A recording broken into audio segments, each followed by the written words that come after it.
غالب اپنی بیگم کے ساتھ خوش نہیں تھا. جان بھائی ایلیا آپ غالب کے رشتہ دار ہیں. جان ایلیا آپ ہوتے کون ہیں یہ بات کرنے والے؟ کسی شخص کو کوئی حق حاصل نہیں ہے کہ وہ شاعر کی ذاتی زندگی کے اندر دخل دے. آپ کی جامعات جو ہیں اس پہ کام ان ہونا میں چاہیے. ایک یہ ریسرچ ہو سکتی ہے کہ bio chemistry of a poet.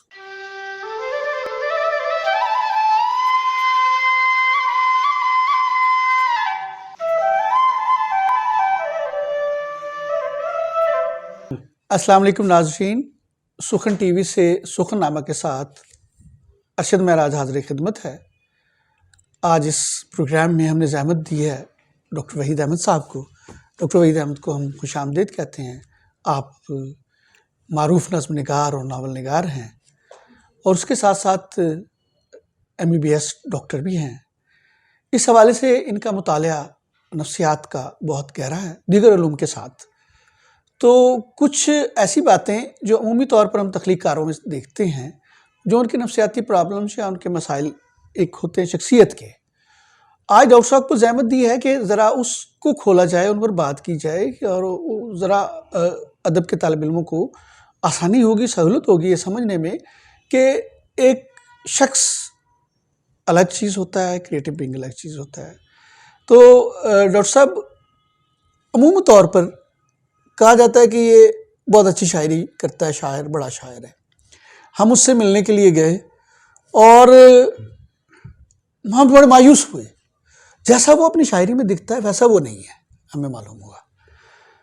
اچھا، میرے نزدیک سوشل بینگ اور کریٹو بینگ میں فرق ہوتا ہے. یعنی ایک پرسونا ایک شخص ہے، اس کا جب وہ کریٹو بینگ ہوتا ہے تو اس کا پروسیس کچھ اور چل رہا ہوتا ہے. وہ سوشل بینگ اس کو ایڈ تو ضرور کر رہا ہوتا ہے، لیکن جب وہ اس ٹرانس سے باہر آتا ہے تو وہ ایک عام آدمیوں کی طرح اسی طرح سے وہی سب کچھ کر رہا ہوتا ہے جو ایک عام آدمی. وہ بے وفا بھی ہو جاتا ہے، وہ جھوٹ بھی بول لیتا ہے، وہ سچ بھی بولتا ہے، دوستیاں نبھاتا بھی ہے، دوستیاں چھوڑتا بھی ہے.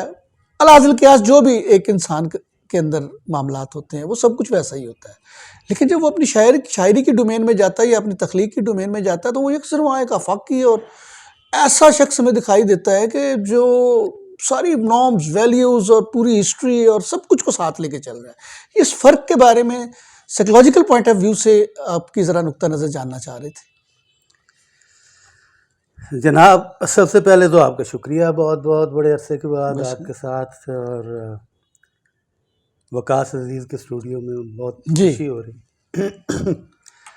بڑا بنیادی سوال ہے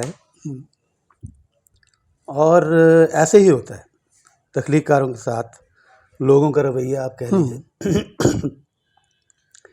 بالکل آپ نے بجا فرمایا. اصل میں بات یہ ہے کہ میرے خیال میں تخلیق کار کی ذات میں ایک دوئی ہے، ایک ڈویلٹی کا ایلیمنٹ موجود ہے.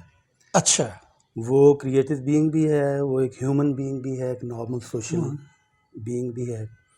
اب یہاں پہ آگے خرابی اس وقت پیدا ہوتی ہے جو آپ نے جس کی طرف جو ہے نا اشارہ کیا ہے.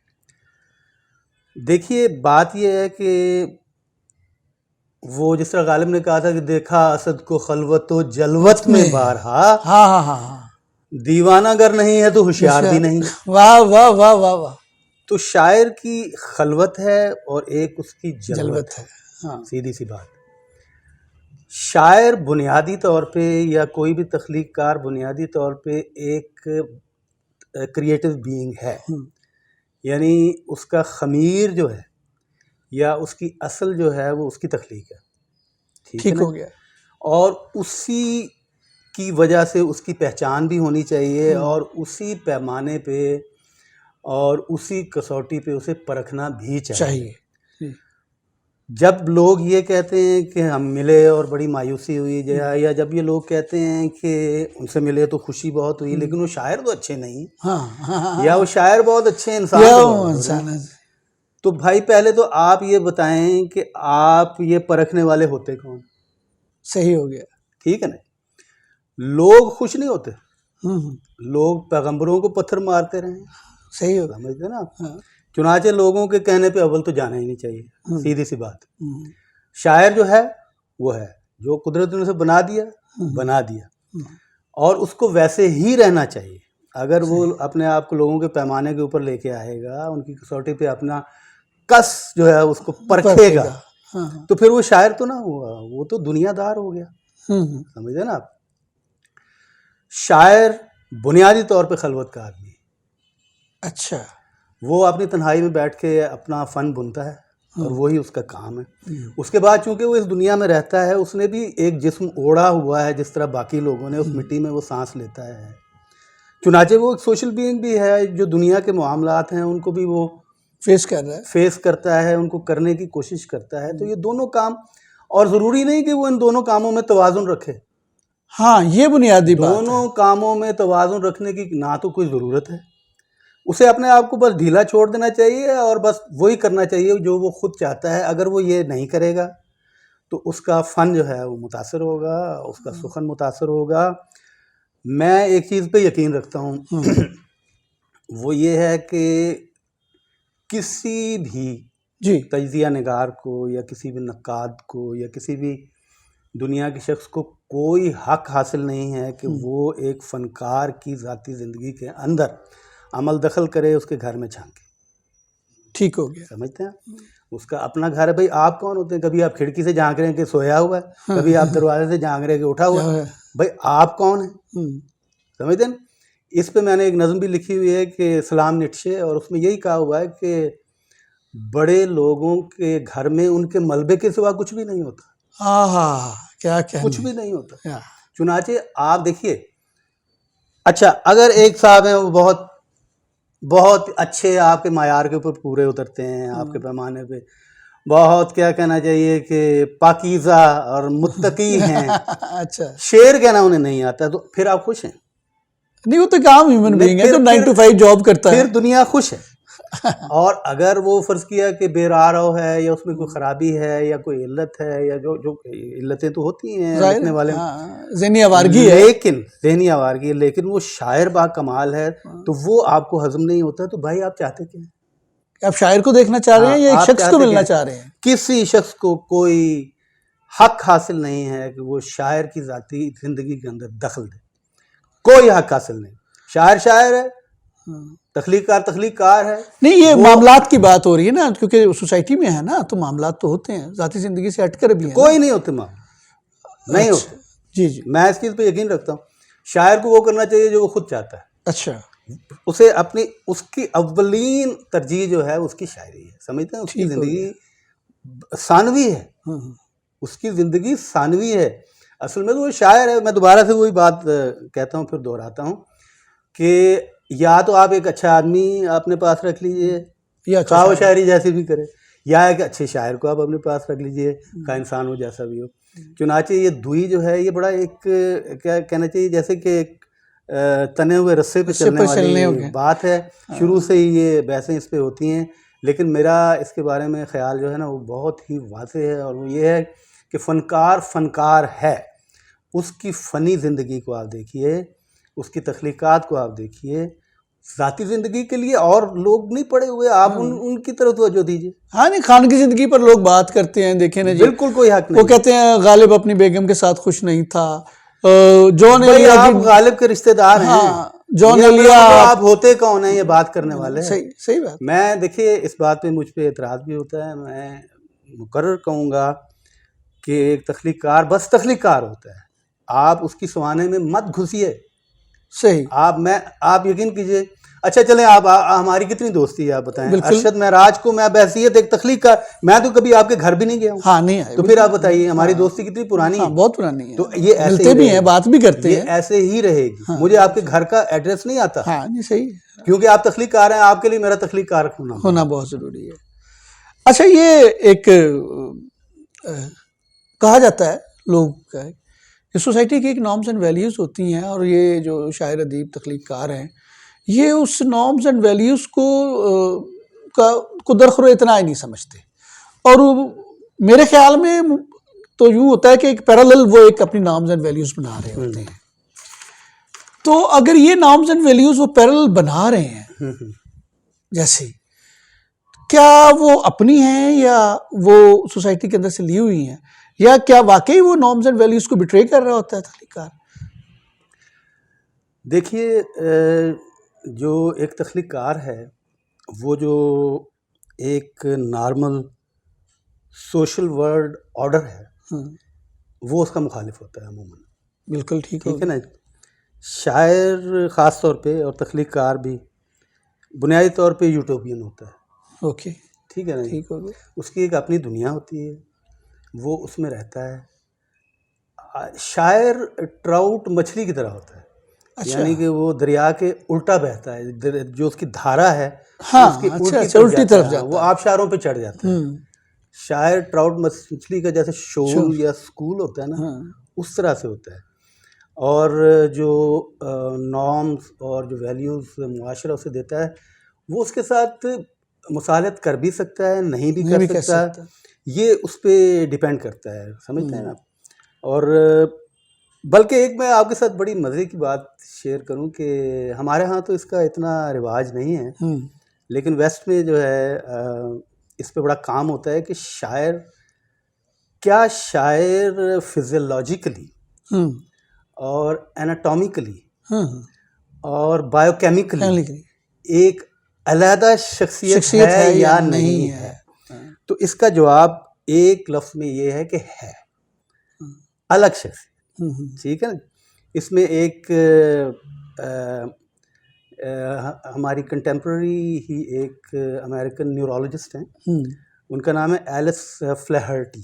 انہوں نے ایک کتاب لکھی ہے دی مڈ نائٹ ڈیزیز. اچھا. دا مڈ نائٹ ڈیزیز, یہ انہوں نے 2004 میں لکھی تھی. وہ ایک نیورولوجسٹ بھی ہے, آتھر بھی ہے. اچھا اچھا. اس میں اس نے شاعر کی نفسیات, اس کی فزیالوجی, اچھا, اس کی انیٹمی اور اس کی بایو کیمسٹری ڈسکس کی ہے. اور یہ بڑی ہی مزے کی بات ہے, یہ ہمارے ہاں یہاں پہ نہیں ہوتا. اس کی چند ایک چیزیں میں آپ کے ساتھ جی پلیز ڈسکس کروں گا. وہ یہ ہے کہ شاعر کے ذہن کا اسٹرکچر اور اس کے اندر بہتے ہوئے جو اس کے خیال ہیں وہ مختلف ہوتے ہیں. اچھا. ٹھیک ہے نا جی. مثلاً بایو کیمیکل لیول پہ آپ لے لیں کہ بایو کیمسٹری میں اگر آپ جائیں تو ایم آر آئی کرتے ہیں نا, تو ایم آر آئی دو طرح کی ہوتی ہے. ایف ایم آر آئی مطلب فنکشنل ایم آر آئی, اور ایک اسٹرکچرل تو ہوتی ہے نا کہ جو دماغ ہے اس کا پوری چیزیں نظر آ رہی ہیں. فنکشنل وہ ہوتی ہے کہ بلڈ کے اندر کیا چینجز آ رہی ہیں. ٹھیک ہے نا. مثلاً ایک آدمی شاعری کر رہا ہے تو اس کے بلڈ میں کیا چینجز آ رہی ہیں, اس کے نیورو ٹرانسمیٹرز کہاں پہ جا رہے ہیں, اس کی آکسیجنیشن کا کیا لیول ہے. ٹھیک ہے نا. اب ہوتا یہ ہے کہ یہ ویسٹ میں جو تحقیق ہے وہ کہتی ہے کہ جو شاعر ہے اس میں جب وہ تخلیقی عمل سے گزرتا ہے تو اس میں جو نیورو ٹرانسمیٹر ڈوپامین ہے اس کی کمی ہو جاتی ہے. اچھا. جو کہہ لیجیے آپ کے D2 ریسیپٹرز ہیں تھیلمس کے, وہ اس کو ڈاؤن کر دیتے ہیں. اچھا. اسی طرح ایک اور جو بڑا ہارمون ہے جسے سیروٹونن ہم کہتے ہیں. ٹھیک ہے نا, مشہور ہے, جو کہ ہمارے ڈائرنل ویریشنز اور دن رات اور سونے جاگنے کا عمل جو ہے اس کو ریگولیٹ کرتا ہے. تو اس میں بھی فلکچویشنز ہوتی ہیں. اچھا, یہ تو میرے ساتھ بھی ہے. ٹھیک ہے نا. آپ دیکھیں نا ہاتھ کنگن کو آرسی کیا. اچھا, اسی طرح برین کا ایک حصہ ہے, برین دو حصوں میں ہے نا, تو ڈارسل لیٹرل پری فرنٹل کارٹیکس ایک ہوتا ہے یہ یہاں. اچھا اچھا اچھا. جب تخلیقی عمل ہوتا ہے تو اس کی ایکٹیویٹی ڈاؤن ہو جاتی ہے. اچھا. سمجھ. اب کیا ہے اس کا مطلب, جو پہلا بات آپ کر رہے تھے کہ شاعر ہے تو ایک سوشل بینگ ہے, لیکن نہیں بھی ہے, خلوت و جلوت میں بارہا. ٹھیک ہے نا. تو اب دیکھیے اناٹومیکلی اس میں ڈفرینسز ہیں, اس میں فزیولوجیکلی اس میں چینجز ہیں, اس میں بایو کیمیکل ویریشن ہے, اسکیوڈ ہے. آپ کو ایک بڑی مزے کی میں بات بتاؤں, میں نے جب MBBS کیا تو اس وقت جو میرے سسر تھے چودھری فتح محمد ڈاکٹر, وہ ہمارے کالج کے پنجاب میڈیکل کالج کے پرنسپل تھے. تو انہوں نے لائل پور میں پہلی جو ہے نا لیب بنائی, سلطان کلینکل لیبارٹری. اچھا. اس کے بعد مشروم گروتھ ہوگی, پہلی ان کی تھی. تو میں کبھی کبھار گھومتا پھرتا ان کے پاس جاتا تھا تو میں شاعروں کی بلڈ رپورٹ دیکھا کرتا تھا. اچھا. تو وہ مجھے بڑی حیرت دلچسپ بات ہے. کہ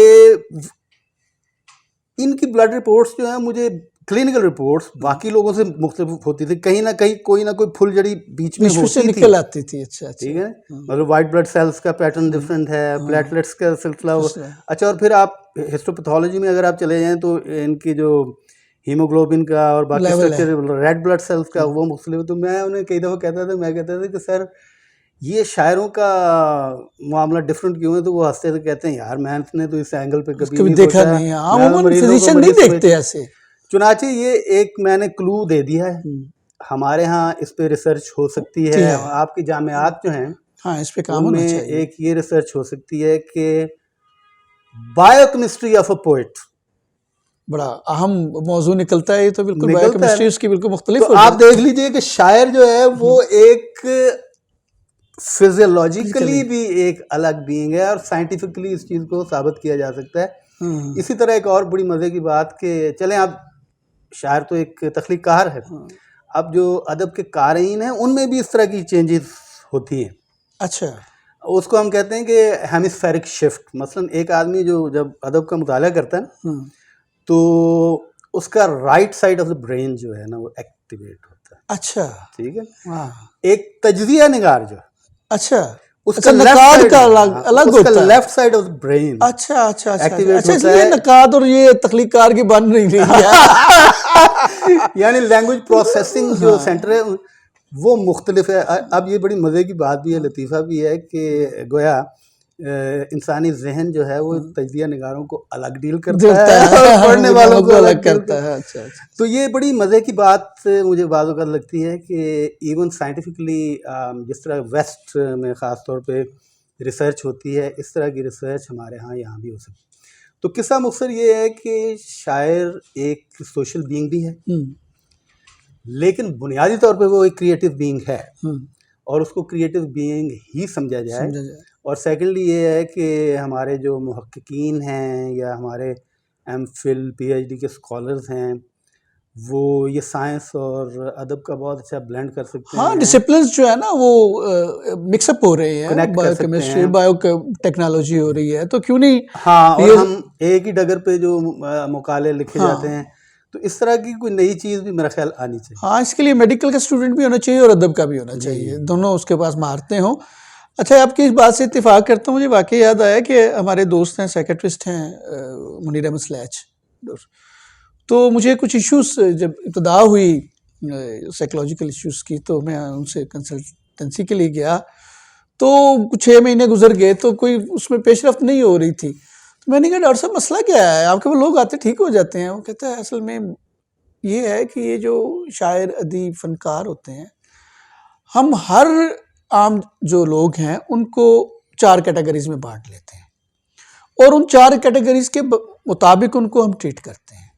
یہاں جب کوئی کریٹو بینگ ہے یا کوئی فنکار ہے, کوئی گلوکار ہے, کوئی موسیقار ہے, کوئی مصور ہے, وہ انڈیویجول جو ہے وہ الگ کیٹیگری ہے. بالکل صحیح کہہ رہے ہیں آپ. ہر آدمی بجائے خود ایک معشر خیال, ٹھیک ہے نا جی, ہم انجمن سمجھتے ہیں خلوتی کیوں نہ ہو.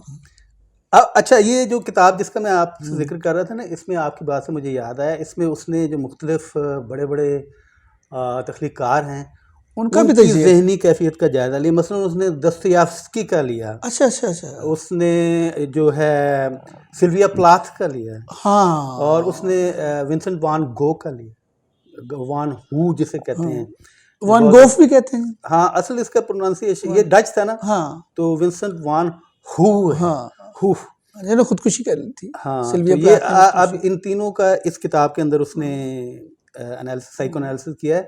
تو psycho analysis of a poet, psycho analysis of a creative person, یہ ایک بہت ہی دلچسپ جو ہے موضوع ہے, اور آپ تو اس کو ذاتی طور پہ اس پہ دلچسپی لی جا سکتی ہے. اچھا, یہاں سائیکو انالیسس کے طور پر وہ آپ نے جو بات کی, جس طرح میں نے بات شروع کی کہ وہ ذاتی زندگی میں گھس جاتے ہیں, وہ سائیکو نہیں ہوتی, سائیکو انالیسس نہیں ہے, وہ تو زمانے کی ہے. دیکھیے نا, میں پھر سے وہ نقشے پہ آ جاتا ہوں کہ ہمارے لوگ جو ہیں وہ اس سلسلے میں کچھ زیادہ متاثر بھی ہیں, زیادہ متاثر بھی ہیں, کیونکہ ہمارے زیادہ لوگ چونکہ تماش بین ہیں, ان کو ایک تماشا چاہیے, ٹھیک ہے نا. اب نیٹشے کو اگر نیٹشے اس ہمارے معاشرے میں ہوتا ہے تو انہوں نے تو اس کو پتھر مار مار کے مار دینا تھا. سمجھتے ہیں نا. اسٹیفن ہاکنگ کو بھی یہی کرنا تھا انہوں نے ویسے. ہاں. اب یہی نیٹشے جرمنی میں ایک دیوتا سمان ہے. کیوں؟ وہ بات جو میں نے آپ سے عرض کی ہے کہ وہ ایک فنکار کو اس کے فن کے حوالے سے دیکھنا چاہتے ہیں. وہ اس کے فن کو پرکھتے ہیں. زرتشت نے کیا کہا، وہ کہتے ہیں کہ اس طرح کی تحریر آپ لائیے نہ کہیں سے، بجائے اس کے کہ آپ یہ کہتے رہیں کہ نیٹشے کو جناب یہ بیماریاں تھیں جو ہم کہتے ہیں ساری دیواروں پہ لکھی ہوتی ہیں. اس کو جنسی بیماریاں تھیں، اس کو ذہنی بیماریاں تھیں، اس کو جسمانی بیماری. اب بھائی تھی تو آپ ڈاکٹر ہیں کیا، یا آپ نے ٹھیک کر دی؟ اچھا فرض کیا نہ ہوتی تو پھر آپ خوش تھے. مطلب یہ لوگ کسی طریقے سے خوش نہیں ہوتے، اور ان کو خوش کرنا کوئی ضروری بھی نہیں. شاعر کا اچھا وہ تو شکر ہے کہ یہ نیٹشے جو ہے یہ ذہنی طور پہ بیمار ہو گیا، اس کو بہت ساری چیزیں سمجھ ہی نہیں آئیں، ورنہ وہ ان لوگوں کی باتیں سن سن کے بیمار ہو جاتا. سمجھتے ہیں. اس طرح کی بے شمار مثالیں ہیں. آپ ہومر سے ہم لوگ شروع ہو جائیں، اور ابھی آج یہ دیکھ لیجئے آپ 17 فروری 2026 ہے، آپ آ جائیں سینکڑوں، اگر ہزاروں نہیں تو سینکڑوں جو بہت مشہور بڑے بڑے لوگ ہیں ہمارے، آپ یہاں پہ دیکھ لیجئے کتنے لوگ ہیں جن کو کہ ہم کہتے ہیں کہ یار یہ عجیب کیریکٹر، ٹھیک ہے نا. ہاں مختلف کردار ہوتے ہیں، لیکن وہ اس کی ذاتی زندگی ہے بھائی. انہوں نے کیا دیا آپ کو؟ ثروت حسین نے ہمیں کیا دیا ہے، ٹھیک ہے نا. شکیب جلالی نے ہمیں کیا دیا. آپ روشنی پڑھیں، آپ ریلوے اسٹیشن پہ کھڑے ہو جاتے ہیں.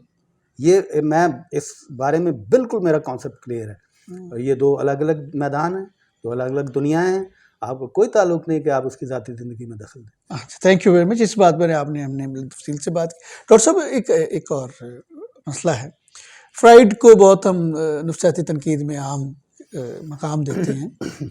اس کا ایک کنسیپٹ ہے لبیڈو کا، لوگ جانتے ہی ہیں اس کے بارے میں، لیکن ہمارے ناظرین کے لیے کہ وہ تو کریٹو پروسیس وہ ہے، چاہے وہ تولیدی عمل ہو یا وہ تخلیقی عمل ہو، یعنی وہ لکھنے کا، مصوری کا یہ جو کریٹو پروسیس ہے یہ والا ہو، یا نسل انسانی کی بڑھوتری ہو، دونوں طرف ایک طرح سے کام کرتا ہے.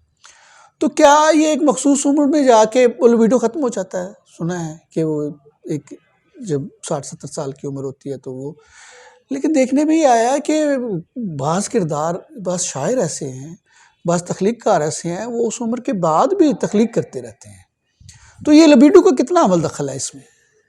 دیکھیے اپنا بڑی اچھی بات ہے، بڑی نازک سی بات ہے. ہاں بات تو نازک ہے یہاں سر. پہ اس کو ذرا کنفیوز کیا جاتا ہے کہ لبیڈو کو عموماً سیکشول ارج سمجھا جاتا ہے، لیکن آپ اس کو جس وسیع تناظر میں لے رہے ہیں، اصل میں بات وہی ہے کہ لبیڈو دراصل ایک تخلیقی قوت ہے، ٹھیک ہے نا، جس میں کہ جنسی قوت بھی شامل ہو جاتی ہے. قوتیں ساری جتنی بھی جسمانی ذہنی ہیں وہ ان کا منبع تو بہرحال ایک ہی ہے.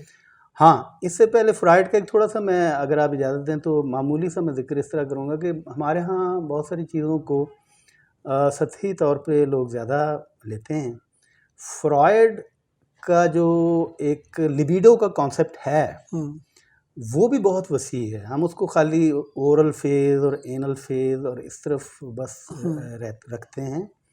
مثلا اس کی جو انٹرپریٹیشن آف ڈریمز ہے، انٹرپریٹیشن آف ڈریمز میں آپ دیکھیں کہ وہ ایک بہت بڑی کتاب ہے، اور اس نے بہت سارے جو خواب ہیں ان کی جو تشریح اور تفہیم کی ہے وہ اتنی دلچسپ اور اتنی گہری ہے.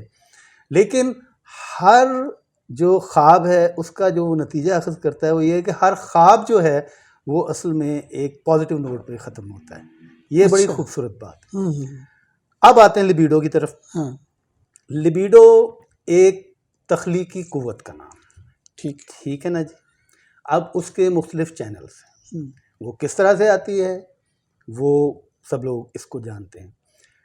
شاعر جو ہے وہ اپنی جتنی بھی حسیات ہیں، حواس خمسہ جتنے بھی ہیں، اور چھٹی حس بھی اس میں شامل کریں تو ساتویں اس میں لبیڈو بھی ہے. اچھا یہ ساتویں حصہ ہوگی. میں اس کو اس طرح سے لیتا ہوں کیونکہ یہ ساری حصے مل کے جو ہے نا تخلیق کی طرف لے کے جاتی ہیں. یہ بات بالکل بجا ہے کہ جو نوجوانی کا عالم ہے اس میں لکھنے کی شدت اور وفور زیادہ آتا ہے. جو ہے وہ قابل رشک ہوتا ہے. غالب کی جتنی بھی زوردار شاعری ہے وہ ان کی شباب کے عالم کی ہے. شاعری اور جب وہ بزرگ ہو رہے تھے تو انہوں نے کہا تھا کہ اب شاعری کا بوجھ نہیں اٹھایا جاتا مجھ سے. اچھا. یہ انہوں نے کہا تھا. تو لیبیڈو جو ہے وہ اپنی شکلیں عمر کے ساتھ ساتھ تبدیل کرتی ہے. جوانی میں یہ اور ہے، نوجوانی میں یہ اور ہے، بڑھاپے میں یہ اور ہے، موجود رہتی ہے. اچھا. ٹھیک ہے نا جی. انسان اور قوت رہتی ہے. انسان اور گھوڑے دونوں میں رہتی ہے. کہتے ہیں گھوڑا کدی بوڑھا نہیں ہوتا. ماں تو ٹھیک کہتے ہیں، بندہ بھی نہیں ہوتا. جی. لیکن کمی جو ہوتی ہے اس کی وہ کمی اس کی تخلیق میں بہت زیادہ ٹھیک ہے، زور وہ نہیں ہوتا، لیکن یہ ہے کہ وہ بہرحال اس کے اندر موجود رہتی ہے. اور اس کی جو فنی تخلیق ہے اس میں یہ اسی طرح معاون ہوتی ہے. اچھا، ایک اور نازک سا سوال، چھوٹا سا، ہاں یا نہ میں اس کا جواب دے دیجیے گا اگر تفصیل میں نہ جائیں. تو کہتے ہیں کہ یہ کریٹو بینگ کی جنسی پار عام آدمیوں سے سیکشل پار بہت زیادہ ہوتی ہے، اس کی ڈیزائر بہت زیادہ ہوتی ہے. ہاں ٹھیک بات. Thank you. اگلے سوال کی طرف آپ کا ایک مصرع ہے. میں عورت کے زخموں پر عورت بندہ کرتا ہوں. یہ جواز ہے نئی محبت کا یا واقعی ضرورت ہوتی ہے؟ یہ اصل میں ہومیوپیتھی جو ہے نا جی، ہاں، علاج بالمثل آپ کی یہ نظم عنوان ہے. یہ اس پہ لکھی گئی ہے کہ نشتر زخم لگاتا ہے تو نشتر سے کھلواتا ہوں. اسی طرح جو ہے جب سانپ کاٹتا ہے تو منکے میں کھنچواتا ہوں. جب شب زندہ داری میں میں چڑھتی ہے تو صبح ہی کی سیڑھی لگواتا ہوں. عورت چرکا دیتی ہے تو عورت کو بلواتا ہوں، دکھلاتا ہوں. ایک عادت کے گھاؤ پہ دوسری عادت باندھا کرتا ہوں. میں عورت کے زخم کے اوپر عورت باندھا کرتا ہوں. تو میں چونکہ ماہر نسوانیات. اچھا، دیٹس نائس. آپ نے تو اس کا اعلان اس لیے یہ مصرع مجھے ہی کہنا چاہیے تھا. بالکل. تو یہ ہومیوپیتھی کی ایک ہے. اور یہ ہمارے ہاں جو عورت کے مختلف شیڈز ہیں یہ میں نے بہت دیکھے ہیں. اچھا. ہر لیول پہ دیکھے ہیں. ضروری نہیں کہ یہ محبوبہ کے لیول پہ ہی ہوں. یہ اور جو ہمارے یہ ماں کے لیول پہ، یہ بہن کے لیول پہ، یہ بزرگوں کے لیول پہ، یہ بچوں کے لیول پہ، عورت کی جو پہیلی ہے اس کو میں نے کافی حد تک بوجھنے کی کوشش کی ہے کامیابی سے. اچھا. تو یہ ایک علاج بالمثل ہے کہ ٹھیک ہے، جب عورت کا گھاؤ آپ کو لگتا ہے تو اس گھاؤ کو بھرنے کے لیے ضروری ہے کہ آپ اس کے اوپر عورت کو باندھیں. یعنی جواز ڈھونڈ رہا تھا نئی محبت کا، کہہ رہا تھا میں اس کو بھول جاؤں گی. یہ بھی بات اس میں ہے. لیکن ایک اور چیز بتائیں کہ لوگ اس کو جو ہے نا وہ سپرفیشلی اس پہ چلے جاتے ہیں. عورت کا گھاؤ صرف بیوی یا محبوبہ نہیں دیتی، عورت کا گھاؤ اور عورتیں بھی دیتی ہیں. ہاں، اچھا، میرا تو ایک تجربہ ہے اور میں نے اس پہ نظم بھی کہی تھی. پچھلے دنوں میں نے ابھی وہ نظم پوسٹ بھی کی ہے کہ اس میں وہ مجھے ماں سے دوری جو ہے وہ ساری عمر جو ہے وہ دیکھیں نا، یہ بھی ایک گھاؤ ہے میرا. یہ گھاؤ ہے. آپ اس گھاؤ کو بھرنے کے لیے سینکڑوں عورتوں سے ملا، ہم شکل اس طرح سے ملتی جلتی عورتیں آپ ڈھونڈتے ہیں. ٹھیک ہے نا جی. اور وہ رشتے میں کوئی بھی ہو سکتی ہیں، وہ ضروری نہیں کہ آپ کی محبوبہ ہو. تو یہ ایک بڑا ہی دلچسپ اور بڑا ہی دقیق، بڑا ہی پیچیدہ مسئلہ ہے اور ایک حقیقت ہے. اور میں اس پہ یقین رکھتا ہوں اور اس کا میں یہی ہومیوپیتھک علاج کرتا ہوں. اچھا، چلے، بہت شکریہ آپ کا. ناظرین، ڈاکٹر صاحب کے بہت مشہور ہیں، اپنے گناگن مصروفیات میں سے انہوں نے وقت نکالا اور تشریف لائے. ہم ڈاکٹر صاحب سے آئندہ بھی مکالمہ رکھیں گے مختلف موضوعات پر، اور مختلف طریقے سے. پروگرام کو زیادہ سے زیادہ شیئر کیجیے گا، چینل کو سبسکرائب کیجیے گا. اگلے پروگرام تک اجازت. اللہ حافظ. بہت شکریہ.